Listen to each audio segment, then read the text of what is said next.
I'm Pax Dickinson, CTO at Business Insider. I'm going to talk about how we scale Business Insider with Varnish. What else? For those of you who don't know who we are, I hope you guys do. We were founded in 2007. I stole these slides from our CEO's slideshow about the company. So it's a little out of date, but it'll get you there. Founded in 2007, started with 3 people in the loading dock, 2,100 page views the first day. Now about 130 people or so, all told, across the company. Over 1 million readers a day. We're growing past a lot of established guys like Business Week and CNBC and The Economist and the Financial Times, and because we have really good slideshows, so that's what it's really all about. And here's our growth. So I started in September 2010, right about here. And since then, that's where our traffic has gone. I started in September 2010. We had about 35 million page views a month and about 5 million uniques. And now we're 26 million uniques and about 210 million page views a month. So some really significant growth. And when I started, we had 4 web servers and 2 database servers. And now we're 3 database servers, 5 web servers, and 3 Varnish servers. And so those 3 Varnish servers, adding those 3 Varnish servers, pretty much got us all of that, in effect. The load on the load on the web server is actually lower now than it was when I started. So we have some constraints when we scale BI. We have to cope with the inherently unpredictable nature of news traffic. News can happen anytime, so you don't know when it's going to blow up. Some events are predictably high traffic. If Apple does a keynote, that's going to be high traffic, so we can be prepared for that. But other things, not so much necessarily. Like Christina Aguilera screwed up the national anthem at the Super Bowl in 2011, and that was kind of our Coney 2012, as it were. That's the last time we went down because of an actual traffic spike, and we actually did go down because we had the video and Drudge picked it up, and that was all she wrote. So since then, that was sort of the main impetus. We need to be able to scale. We need to be able to handle these kind of giant spikes. It's the same content, so caching really works great for that, but we have to handle those spikes. Another constraint is that we have to be on top of breaking news. We can't have delays. We can't have, if a story changes or if our editors write a typo, which they really, really like to do, because they like to get stuff out there fast. So they get it out fast, the headline has a typo, and then they fix it fast. If we had a CMS that had a 5-minute delay between CMS and production, I think they would kill me. They would really look stupid when those typos were all over Twitter. So we can't afford to have that. So we do a lot of active purging. And that's the way that we keep the content live and up to date. So this is our architecture. We have sort of a 3-tier architecture plus some load balancing with HA proxy. HA proxy balances to Varnish, which requests from Apache, which then queries MongoDB. So our HA proxy has hash load balancing because this is what we were doing before. We had random load balancing to Varnish, and each Varnish server was caching the entire site. So adding another Varnish server is going to add load to the back end because it's going to need to refill another cache. And also having 2 Varnish servers means I'm double caching everything. I did try to do some of the Varnish, backing up Varnish, and I ran into some trouble with that because with ESIs. So the ESIs were not knowing when to trigger, and they wouldn't trigger at all. So I went with HA proxy and hashing load balancing. So when we hash the load balancing, each Varnish server is only keeping one end of the full cache. So if I have 3 Varnish servers, each server has about a third of the cache. Backend requests for cacheable content stays consistent. I can add as many Varnish servers as I could ever need, and the backend load will stay the same. So I can scale out my Apache and my Varnish horizontally very easily. The hashing spreads it out. Some popular URLs, like the homepage, I'll send the homepage to every server, just because if I balance that with hashing, all the homepage requests are going to go to a single server. That server is going to have a ton of requests. The other servers are going to be really light. So I don't want that. So I'll send the homepage to all of them. Anything that's going to pass, like we use a track.gif to handle our analytics, and that spits into a MongoDB analytics DB. So we'll just pass the track.gif. That's always a pass because it needs to hit the database. It can't be cached. So that I'll just send to every server, and that keeps them in balance too, as well. So some tricks of our implementation are that our URLs don't have a controller in them. So determining the page type in VCL receive just from the URL alone is really infeasible. I can't just look at the URL and say, this is a post page, this is a vertical page. I could make a list of the vertical pages, but then when we add a vertical, I'd have to keep that in sync. So it's not ideal, but I have to maintain that URL structure. It pre-exists me, and those URLs are out in the wild. They have to work. Even if I change our structure, I'd still have to have some kind of compatibility layer to make sure those URLs that are out there still work, so it's not really going to gain me anything. So what we do instead is we have the backend add a header to each page it returns. So it'll throw like an xcache post header on the response and give the name of the post in that header. And then in VCL fetch, I can set a TTL based on that header. So I can say, I know this is a post. I like to cache posts for an hour. Let's cache that. And then the header identifies the post page. And that header will be on the cached object, but I'll remove it for delivery. So the end users won't actually see it. But then I can use that header because I can purge on it. So I can say, when I purge, I can actively purge the page whenever the change is made. So if an editor changes the title, I'll send a purge request to my VCL, and my VCL will know that, okay, I need to purge anything that has that post on it, which will post. So if an SAI post has a title change, I know that I need to purge the SAI homepage, the post page, and the author page. And they'll all be purged right away. And that way the change will be consistent and people won't get stale data. The only stale data they may ever see is the number of views on a post, and no one really notices when that's a half hour behind. It can be fine. So what we also do, our post pages have an AJAX call to retrieve the comments, so it's not all together in one piece. The AJAX result gets cached separately. When a user submits a new comment, we'll just purge the comments resource for that post. So then the post is still in the cache, but the comments will be refreshed as soon as the next person comes. Then they would keep it granular, and we have a little bit where we can put comments behind a click to load. So I can say, this post is getting a ton of traffic. I don't want to do those 2 requests every time. I'll turn on high traffic mode on that post, and then it'll say click here for comments. You click, and it does the AJAX request. And that way, it doesn't do it for every person. It doesn't do it for every guy who comes, and most people don't care about the comments anyway. So why make that request if the post is getting a ton of traffic? We also use edge side includes. We use an edge side include to load the user template up here. And so that'll be hashed on the user's ID. So that gets cached for you. The non-logged in users have a standard non-logged in user menu bar, and they get that every time. If you're logged in, you'll get that. Otherwise, all the content is the same. So for logged in users, not logged in users, you're seeing the same page, it's the same cached object, but that one little ESI is different.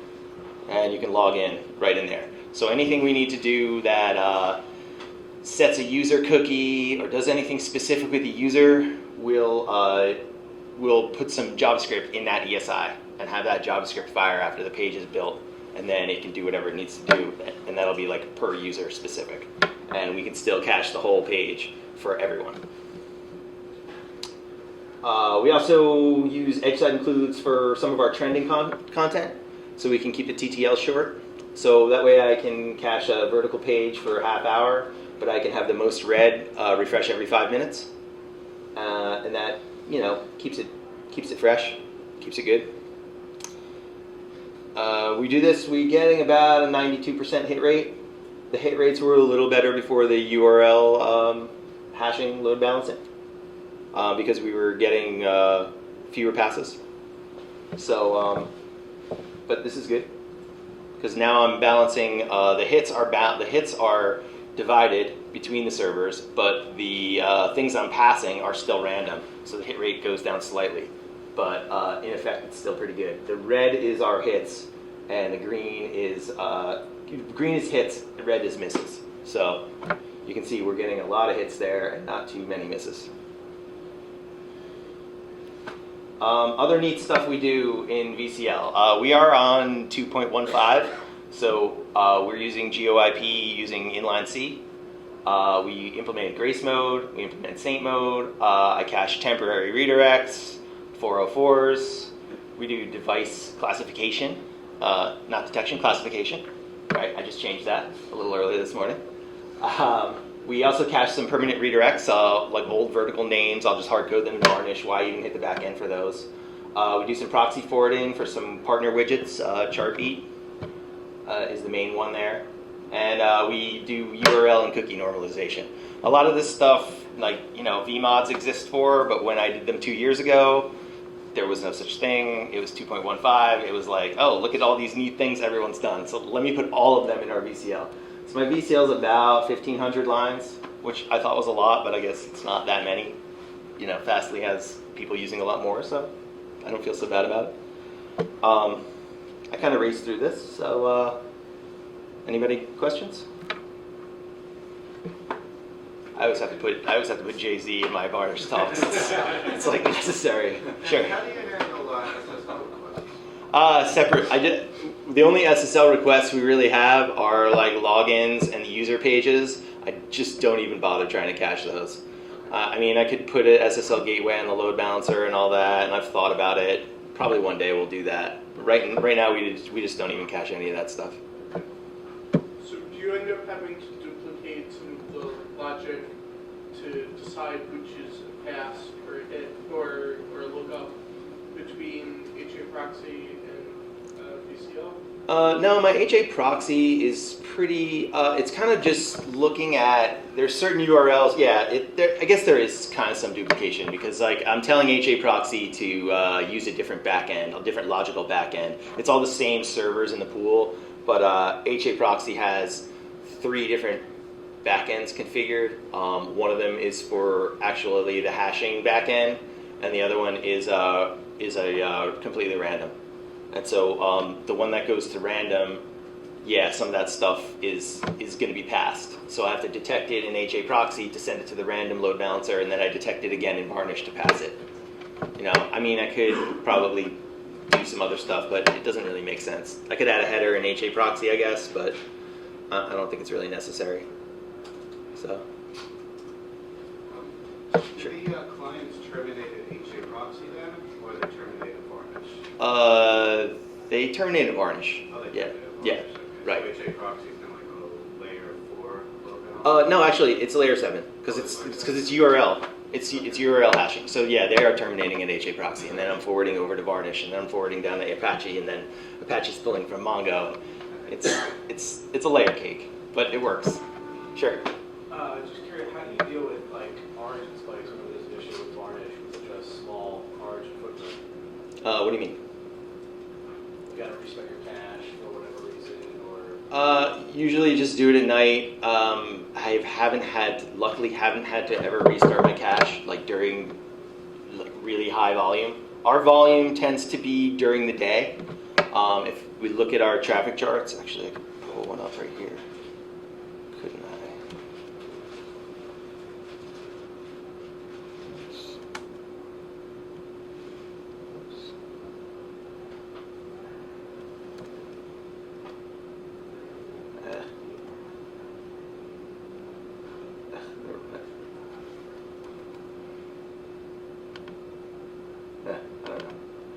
But anyway, our traffic tends to be very, we're a business news site, a lot of financial content, so we tend to be very, during the day, during the work day. Our traffic really slows down after 6 or 7 o'clock when the West Coast starts to go home from work. It really picks up, during the day, like 9 o'clock.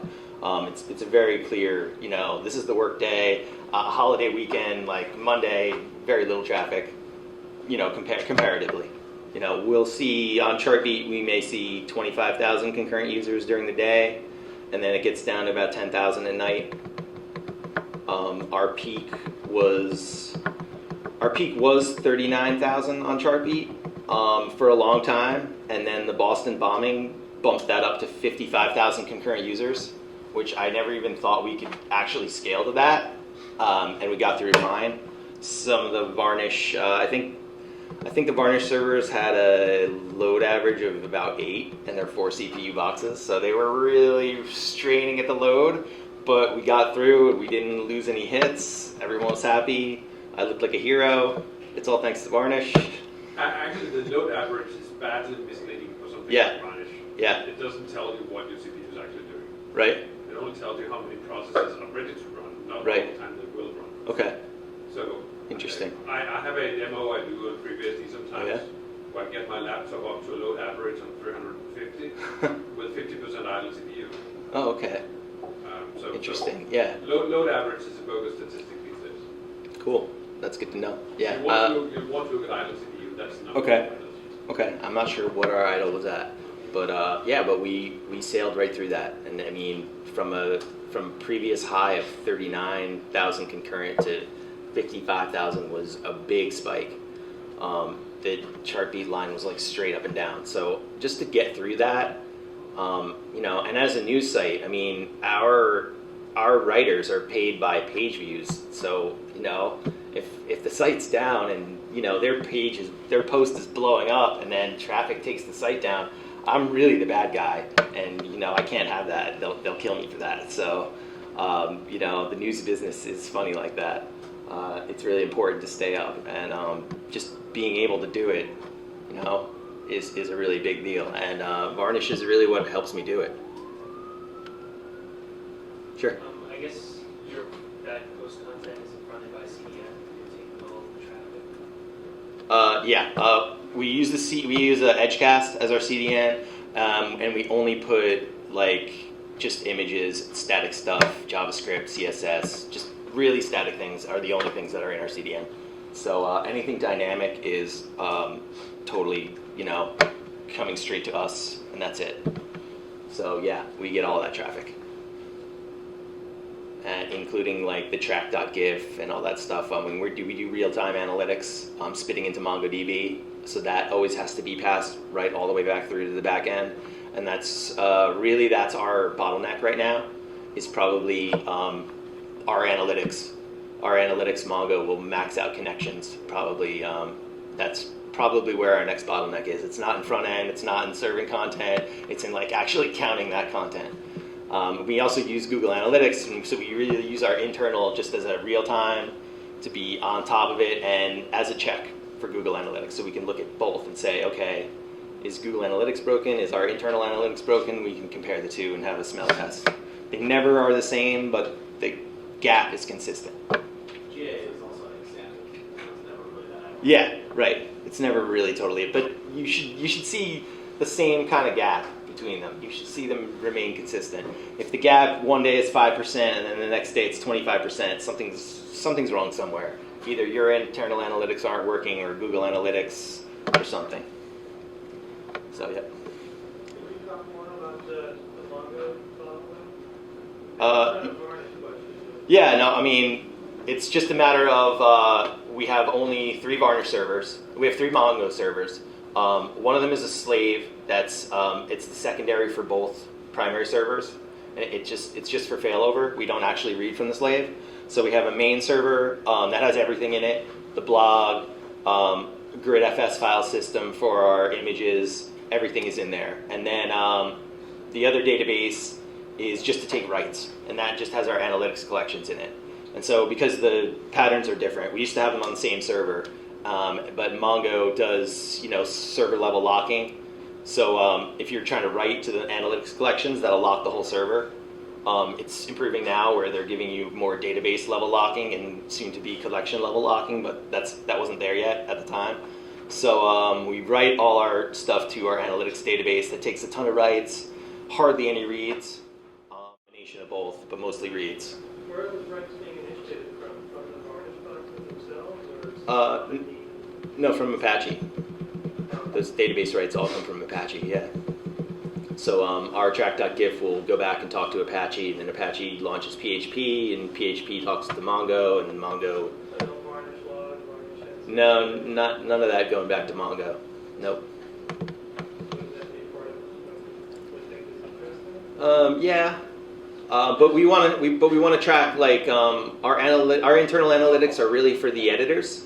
So we want to know like who wrote the post and a lot of stuff like that. Like who wrote it, what are the tags on it. We kind of need to have access to the data to the post object from the database to break all that stuff down. Like what's hot right now? Is Apple hot? Then we can front that in a hot topics module and know that Apple is getting a lot of hits right now. Let's surface some of that content. And we also use a heat map on our front end, so we can see in real time who's clicking on what. So if they put a post up in the tout and that post is getting a lot of clicks, you'll see that clicks per hour. The editors can see that stuff in real time. What is each element on the homepage getting in clicks per hour? If something's not performing, pull that out, put in something else that could maybe get more hits. Any more questions? That's good. Okay, thanks.